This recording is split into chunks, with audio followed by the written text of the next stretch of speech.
இவர் நடித்த சிறந்த திரைப்படங்களும் இவருக்கு பெரும் புகழ் பெற்று கொடுத்த திரைப்படங்களும். 2004ஆம் ஆண்டுல நாகார்ஜுனா 2 வெளியீடுகளை எதிர்கொண்டார். நென்னே நானு மற்றும் மாஸ் முன்னது விமர்சகர்களின் கடுமையையும் தாண்டி வருவாயில பெரு வெற்றி பெற்றது.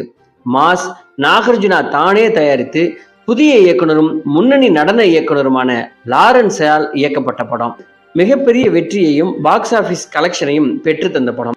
2005ஆம் ஆண்டுல நாகார்ஜுனா ஒரு படத்தை நடித்து தயாரிக்கவும் செய்தார். அந்த படம் வெற்றி அடையவில்லை.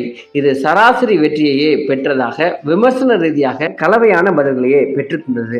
பின்னர் 2006ஆம் ஆண்டுல நாகார்ஜுனா அன்னமையா இயக்குனர் கே ராகவேந்திர ராவுடன் மறுபடியும் இணைந்தார். ஸ்ரீ ராமதாசு திரைப்படத்தில் நடித்தார். இது இவரது 2வது வரலாற்று படம்.